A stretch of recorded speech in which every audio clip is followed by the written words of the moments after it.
Halo, perkenalkan nama saya Rani Kurnia, mahasiswi Universitas Negeri Malang, jurusan S1 Pendidikan Geografi.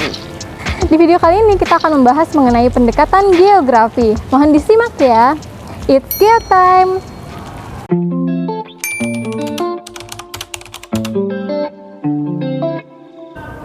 Untuk memahami berbagai permasalahan yang ada pada ruang lingkup geografi, dengan memahami permasalahan dan gejala serta fenomena yang terjadi di permukaan bumi, maka dapat dipermudah melalui pendekatan geografi. Pendekatan geografi sendiri terbagi menjadi tiga, yaitu ada pendekatan spasial atau keruangan, pendekatan ekologi atau kelingkungan, dan pendekatan kompleks wilayah atau kewilayahan. Kita akan membahas mengenai pendekatan geografi. It's Geo Time!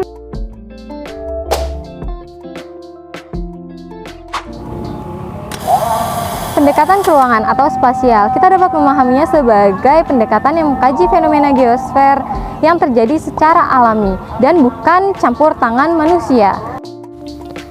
Contoh dari pendekatan spasial yaitu erupsi Gunung Semeru yang terjadi pada tanggal 4 Desember 2021 memberikan dampak bagi masyarakat sekitar. Salah satunya yaitu rusaknya rumah warga sekitar Gunung Semeru di Desa Sumberwuluh, Kecamatan Candipuro yang sekarang kebanyakan sudah tidak ditempati. Erupsi Gunung Semeru sendiri merupakan fenomena yang terjadi disebabkan oleh alam tanpa sangkut pautnya manusia.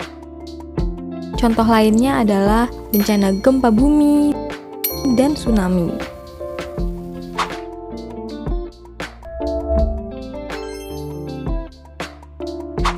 Pendekatan kelingkungan atau pendekatan ekologi merupakan pendekatan yang mengkaji fenomena yang terjadi karena adanya interaksi antara makhluk hidup atau manusia dengan lingkungannya atau tempat tinggalnya.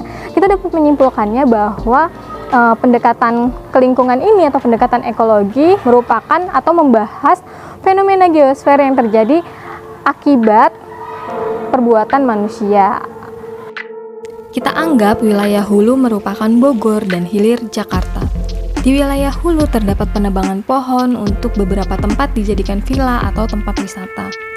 Hal ini akan mengurangi kuantitas tanah dalam menyerap air. Oleh karena itu, penebangan di wilayah hulu akan berdampak pada wilayah tersebut dan juga wilayah hilir. Ketika musim hujan tiba, dapat menimbulkan longsor di bagian hulu dan banjir pada bagian hilir. Banjir yang terjadi disalurkan melalui Kali Ciliwung dari Bogor, makanya sering disebut dalam berita banjir Jakarta kiriman dari Bogor. Mengapa bagian hilir ikut terdampak? Hal tersebut dikarenakan di bagian hilir banyaknya alih fungsi lahan yang terjadi di daerah resapan air menjadi bangunan beton dapat menimbulkan banjir. Karena air hujan tidak terinfiltrasi dengan baik pada tanah dan dapat berubah menjadi aliran permukaan yang lama-kelamaan menjadi banjir.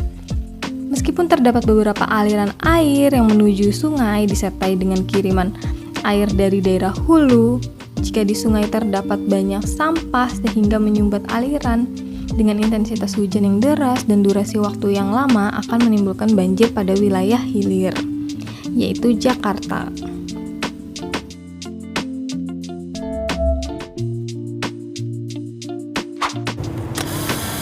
Pendekatan kompleks wilayah merupakan gabungan dari kedua pendekatan sebelumnya, yaitu pendekatan spasial dan pendekatan ekologi. Pendekatan kompleks wilayah ini mengkaji fenomena geosfer yang ada yang disebabkan baik oleh manusia maupun oleh alam.